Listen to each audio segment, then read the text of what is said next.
लोधी समाज को भारतीय जनता पार्टी ने कहाँ सम्मान दिया, हमेशा अपमानित करने का काम किया। महाराज ने कभी लोधी लिखा ही नहीं, राजवीर ने कभी लोधी लिखा ही नहीं, संदीप सिंह ने कभी लोधी लिखा ही नहीं। संदीप सिंह क्या मतलब, संदीप सिंह मतलब ठाकुर, राजवीर मतलब क्या मतलब ठाकुर की लहर उत्तर प्रदेश में चल चुकी है। नाम लिया, ये लोधी समाज के सिर्फ और सिर्फ लोडर है। एक समाज को सत्ता में रह के कब तक मूर्ख बनाओगे भाई? आदमी 5 साल देखेगा, 10 साल देखेगा, आप लगातार समाज को मूर्ख बना रहे हो। कितने लोधी मारे गए प्रदेश में? उत्तर प्रदेश का चुनाव जितना ही नजदीक आता जा रहा है उतनी ही राजनीतिक गलियारों में चर्चाएं तेज हो रही। उत्तर प्रदेश के चुनाव में जातिगत वोटर सबसे अहम माना जाता है। लगातार हम लोग अलग अलग वर्ग के लोगों से बात करें कि आखिर 2027 के चुनाव में सत्ता परिवर्तन होगा या फिर योगी आदित्यनाथ की तीसरी बार सरकार फिर से बनेगी। अभी हम लोग पूर्वांचल में थे तो पूर्वांचल के निषाद समाज के लोगों से बात कर रहे थे कि आखिर निषाद समाज अब की बार किसके साथ जा रहे हैं। इस समय हमारी मौजूदगी लखनऊ में है।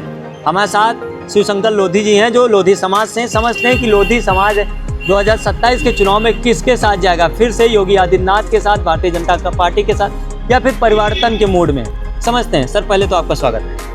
धन्यवाद। मेरा नाम शिवशंकर लोधी है, मैं विधुना औरैया से रहने वाला हूं।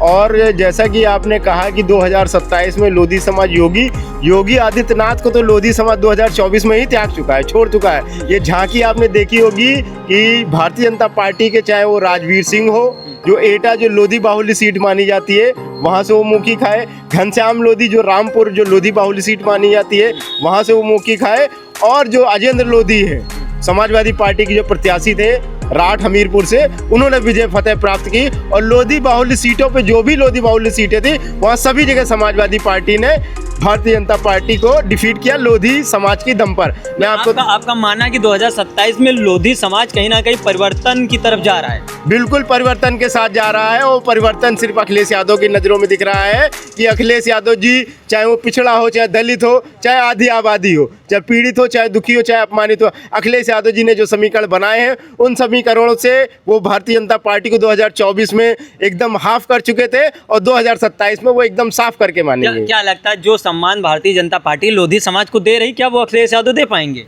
लोधी समाज को भारतीय जनता पार्टी ने कहाँ सम्मान दिया, हमेशा अपमानित करने का काम किया। आप उठा के देख लीजिए, चाहे उनका मंत्रिमंडल हो और चाहे संगठन हो। मंत्रिमंडल में उन्हें आप खुद सोचिए, लोधी समाज उनको 99% वोट करता था और सिर्फ एक कैबिनेट मंत्री बनाया और 2 राज्य मंत्री बनाए, वो भी 2 में एक उन्होंने पहले बना था, एक अभी लास्ट टाइम जब चुनावी माहौल आया और देखा कि लोधी समाज 2024 में समाजवादी पार्टी की तरफ गया तो उन्होंने एक लॉलीपॉप जो लास्ट आखिरी जो 6 महीने बचे हैं चुनाव को उनमें देने का बड़े बड़े नेता हैं आपके भारतीय जनता पार्टी में। साक्षी महाराज ले लीजिए, मुकेश राजपूत ले लीजिए, बड़े बड़े जो सांसद हैं।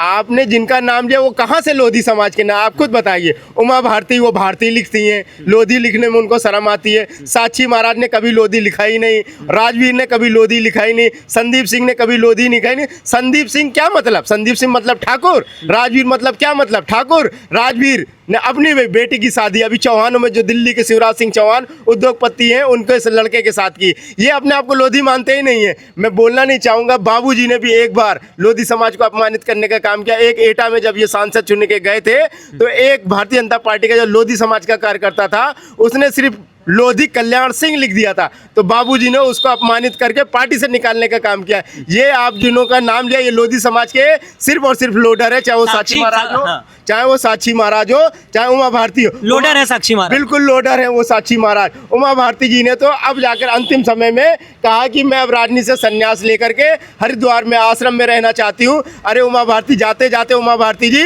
आप कम से कम लोधी समाज का हक अधिकार तो दे करके जाइए। कम से कम सम्मानजनक उत्तर प्रदेश हो चाहे मध्य प्रदेश हो, आपने दोनों पे ही राज्यों में राजनीति की है, वहाँ पे लोधी समाज को कम से कम उनके हिस्सेदारी तो दे करके जाती, तब आप वहाँ पे क्या नाम है हरिद्वार जाती, आश्रम जाती।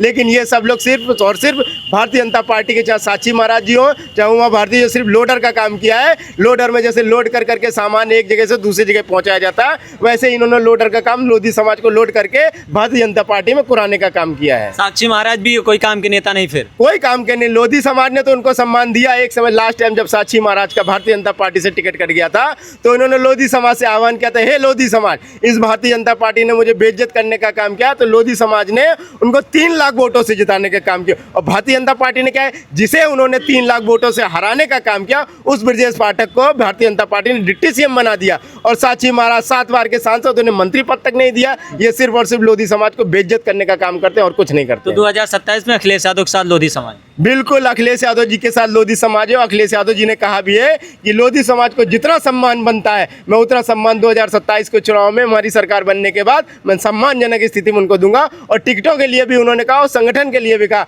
कि संगठन में जो भी सम्मानजनक होगा वो लोधी समाज को देंगे और सम्मानजनक स्थिति में हम लोधी समाज को टिकट भी देंगे। टिकट भी दिया जाएगा। क्या कहेंगे आप, 2027 में जातिगत आंकड़े होते हैं, जातिगत वोटर होते हैं, लुभाने में सभी पार्टियां लगी, तो अब 2027 में ये लोधी समाज किसके साथ? देखिए, लोधी समाज भारतीय जनता पार्टी को बहुत दिनों से सरकार में ला रहा था, लेकिन पिछले कुछ वर्षों में भाई आप एक समाज को सत्ता में रह के कब तक मूर्ख बनाओगे? भाई आदमी 5 साल देखेगा, 10 साल देखेगा, आप लगातार समाज को मूर्ख बना रहे हो। कितने लोधी मारे गए प्रदेश में, कितने के घर फूके गए, कितने के एनकाउंटर हुए, कितनों की हत्याएं हुई, इस सरकार ने क्या किया? और इस सरकार में जो लोधी समाज के मंत्री हैं उन्होंने क्या किया? तो आज समाज देख रहा है, आज पूरा प्रदेश देख रहा है, और हर नौजवान और हर हमारे यहाँ का किसान सब जागरूक हो गए हैं। किसानों को आज यूरिया नहीं मिल रही है। 10 साल हो गया किसानों की 45 किलो बोरी की गई, फिर 40 किलो की गई, ठीक है, और पैसा नहीं मिल रहा और यूरिया मिल नहीं रही। किसानों का वो कार्ड बनाओ, ये बनाओ, यहाँ अंगूठा लगाओ, वहाँ अंगूठा लगाओ। किसान खेती करेगा, भाई नहीं पढ़ लिख पाया तभी तो किसान है।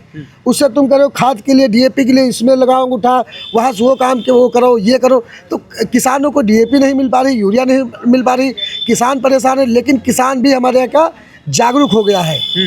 और मैं तो यूँ कह सकता हूँ कि प्रदेश का हर एक निचला तबका, हर व्यक्ति के हाथ में, हर व्यक्ति के घर में, युवाओं के हाथ में, जनजी के हाथ में मोबाइल है। वह सब कुछ देख रहा है प्रदेश में क्या हो रहा है, प्रदेश में क्या नहीं हो रहा है, 10 साल की सरकार ने क्या किया और क्या कहा था, क्या नहीं किया। आप बिजली के रेट देख लीजिए। तो 2027 में समाज परिवर्तन की तरफ जाएगा फिर से योगी आदित्यनाथ या भाजपा के साथ? एकदम जाएगा, एकदम हवा चल चुकी है, परिवर्तन की लहर उत्तर प्रदेश में चल चुकी है। अभी आप देखिएगा, जैसे जैसे समय नज़दीक आ रहा है, आप देखिएगा यहाँ प्रदेश कार्यालय पे इतने लोग ज्वाइन होने के लिए आएंगे, सैकड़ों लोग ज्वाइनिंग के लिए मांग रहे समय। लेकिन राष्ट्रीय अध्यक्ष देश के नेता हैं और बहुत सारे काम है। जिस दिन से यहाँ ज्वाइनिंग का काम ज्वाइनिंग की प्रक्रिया रखी जाएगी, आप देखिएगा प्रदेश के बड़े से बड़े नेता यहाँ पे लाइन लगे हैं ज्वाइनिंग के लिए, क्योंकि वहाँ भी उनको 27 में आखिर क्या होने वाला, क्या परिणाम क्या आएंगे? आप लोग की मेहनत सफल होगी या फिर से विपक्ष में? देखिए, 27 में समाजवादी पार्टी का हर एक बूथ प्रभारी, सेक्टर प्रभारी, जोन प्रभारी, BLA 2 और चाहे विधानसभा अध्यक्ष हो, चाहे जिला अध्यक्ष हो, पूरी तरीके से अपनी जान फूंक रहे हैं। और निश्चित तौर पे हर व्यक्ति के साथ वो खड़े हैं। जैसे पीड़ित का नारा दिया, पीड़ित, दुखित, अपमानित जो भी व्यक्ति है, अगर आज उसका कोई साथ दे रहा है तो समाजवादी पार्टी के राष्ट्रीय अध्यक्ष दे रहे हैं। और उनकी सेना जो है जमीन पे एकदम तन मन धन से जो लगी हुई है। किसकी सेना? आदरणीय राष्ट्रीय अध्यक्ष जी की, अखिलेश यादव जी की। हम लोग सेना ही तो है। अखिलेश यादव की सेना है? बिल्कुल सेना है। वो हमारे सेनापति है। अखिलेश यादव सेनापति? बिल्कुल, और क्या, वो सेनापति है। हम लोग को जो आदेश मिलता है वो हम करते हैं। तो आज एक एक कार्यकर्ता तन मन धन से अपने अपने बूथों पे लगा हुआ है, अपने अपनी विधानसभाओं में लगा है। और प्रत्याशी भी माननी जी ने तो ये सेना अपने सेनापति को उत्तर प्रदेश का 2027 में युवराज बनाएगी। युवराज बनाएंगे 2027 में, और 29 नहीं बीतेगा। देश का जो प्रधानमंत्री है, सीट खाली करवा करके अपने युवराज को ही प्रधानमंत्री बनाने का काम करेंगे हम लोग। अपने युवराज को, और क्या, पूरा देश, पूरा। अरे क्यों नहीं बनवाएंगे बताइए? जब एक बताइए जिसके पास सांसद अनुप्रिया पटेल जैसी केंद्रीय मंत्री बनी बैठी है, यहाँ तो 40 सांसद हमारे हैं। और कौन बनेगा? राष्ट्रीय अध्यक्ष जी बनेंगे। पहले उत्तर प्रदेश की गद्दी जनता छीनेगी, उसके बाद अगर देश का कोई भविष्य सुधार सकता है और जिसकी आइडियोलॉजी अच्छी है, वह आदरणीय अखिलेश यादव जी हैं। उन्होंने 5 साल में उत्तर प्रदेश में करके दिखा दिया था विकास, कि कैसे विकास किया जाता है, कैसे सभी समाजों को साथ में लेकर के उनका कैसे आगे बढ़ाया ये जा लड़ाई 27 नहीं 29 तक जारी रहेगी। ये लड़ाई तो हमेशा जारी रहेगी, लड़ाई चलती रहेगी, लड़ाई कभी राजनीतिक लड़ाई कभी रुकती ही नहीं है। आप बताइए, आज उत्तर प्रदेश में चाहे भारतीय जनता पार्टी हो, चाहे वो राजभर जी हो, चाहे केशव प्रसाद चाहे ओम प्रकाश राजभर हो, चाहे केशव प्रसाद मौर्य हो, चाहे डिप्टी सीएम ब्रजेश पाठक हो, चाहे अनुप्रिया पटेल हो, चाहे संजय निषाद हो, चाहे नरेंद्र मोदी हो, चाहे योगी हो, और चाहे गृह मंत्री अमित शाह, किससे लड़ाई लड़ रहे हैं? अखिलेश यादव जी से। तो जो सबसे ताकत रखता है लोग उसी से लड़ाई लड़ते हैं। तो हम लोग मजबूत हैं, और जितना मजबूत हम लोग शरीर से हैं उतना मजबूत हम लोग जमीन पे भी है। मतलब अखिलेश यादव सबसे ताकतवर नेता है। बिल्कुल है, ब्रांड है, हिंदुस्तान को ब्रांड है। और अखिलेश यादव जी हिंदुस्तान में ही नहीं बल्कि विदेशों में अखिलेश यादव जी के नाम का डंका बजता है। आप देखिए, चाहे अमेरिका हो, चाहे लंदन हो, चाहे ब्रिटेन हो, आदरणीय अखिलेश यादव जी के वहाँ से वीडियो वायरल होते हैं, लोग उनके दीवाने हैं वहाँ। और क्या, जो मोदी जी का नहीं, अखिलेश यादव जी का विदेशों में डंका बजा। अरे मोदी जी का क्या यार बता रहे हो? अभी बताओ 21 जंतर मंतर में छात्र मार डाले गए, और मात्र वहाँ से 2 किलोमीटर की दूर पे संसद भवन था, यहाँ तक जिम्मेदारी नहीं ले पाए। अरे अब इस्तीफा हो गया, 27 के चुनाव पर अरे बात करते इस्तीफा हैं। गया भाड़ 27 में परिवर्तन होगा या नहीं? इस्तीफा गया भाड़ में। इस्तीफा से क्या मतलब है यार? जो 11 छात्रों की जान गई उसकी जिम्मेदारी कौन लेगा? उसकी जिम्मेदारी लेगा कौन? अरे तो आप लोग बदला ले लेना, बदला ले लेना आप लोग। क्या बदला ले लेना? 27 में वोट कर जान आ जाएगी। जान अगर किसी अभी आपकी जान चली जाए तो जान हम ला पाएंगे? बिल्कुल नहीं ला पाएंगे। देश के सामने कम से कम माफी तो मांगो कि हमने गोली चलवाई थी, हमने आंसू गैस चलवाई थी, हमने पानी छिड़कवाया था। नहीं देखिए, उन्होंने नहीं चलवाया था, उन्होंने कहा कि गोली चलवाने का आदेश डीएम और मजिस्ट्रेट देता है। तो डीएम मजिस्ट्रेट देता है, तो क्या हमारे नेताजी अयोध्या में जो ये पानी पी पी करके मरे जा रहे भाजपा वाले, तो क्या नेताजी मुलायम सिंह ने गोली चलवाई थी? वो तो नृपेंद्र मिश्रा कह चुका है कि हमने अपने आदेश से चलवाई थी। अब आए ना, इतने दिनों के बाद अब सच्चाई कबूले। जब अपने ऊपर आई तो यहाँ पर मजिस्ट्रेट चलाया था और यहाँ नेताजी चलाए थे। कौन मुख्यमंत्री आदेश देता है गोली चलाने? कोई देता है? नहीं देता है। तो उन्होंने कैसे कह दिया? तो देश ये, और दूसरी बात, ये भगवान प्रभु श्री राम का जो चंदा चुराए हैं, इसका श्राप लग गया है, इनको कोड़ हो जाएगा। जैसे जैसे काम ये करते जाएंगे वैसे वैसे गिरते जाएंगे। अभी देखिए, कानपुर से आगरा का एक्सप्रेस बना था 63 किलोमीटर। लखनऊ से कानपुर, लखनऊ से कानपुर का एक्सप्रेस वे बना 63 किलोमीटर का, 4700 करोड़ रुपए की लागत से बनाया, और मात्र 13 दिन उद्घाटन के बाद 13 हो गई। उस पर बताइए कि किलोमीटर के गड्ढे खुदे पड़े हैं। और मैं बता दूं, अगर 2-3 दिन लगातार धीमी धीमी बारिश हो और एक दिन 1 घंटा कस के बारिश हो जाए, वो पूरा एक्सप्रेस वे अपने मैप से हट जाएगा। पूरी तरीके से भ्रष्टाचारी है।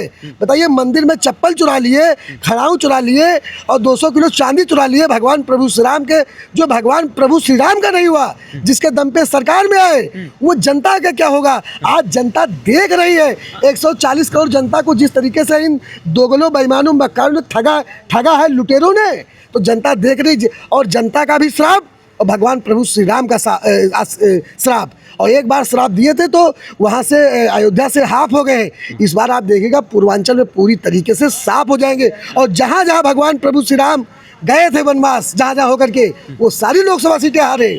और इस बार उत्तर प्रदेश में आप देखिएगा 403 में समाजवादी पार्टी इतनी सीटें पाने जा रही है कि भारतीय जनता पार्टी वालों को 11,000 वोल्टेज का झटका लगेगा। 11,000 वोल्टेज का झटका लगेगा। देखिए, लगातार हम लोगों से बात करें कि 2027 के चुनाव में आखिर क्या होने वाला है, क्योंकि हम लोग लगातार एक विशेष जात के लोगों से बात करें, क्योंकि उत्तर प्रदेश के चुनाव में जातिगत वोटर बहुत मायने रखता है। इसीलिए सभी राजनीतिक पार्टियाँ तमाम जाति के लोगों को या जातिगत वोटरों को लुभाने में लगी हुई हैं। 2027 में ये लोग किसके साथ जाएंगे और उत्तर प्रदेश की तमाम जातियां सत्ता किसको देंगी 2027 की। हमारा काम आपको ज़मीनी हकीकत से वाकिफ़ कराना है। इन लोगों की बात से आप कितना सहमत है, कमेंट करके ज़रूर बताइएगा।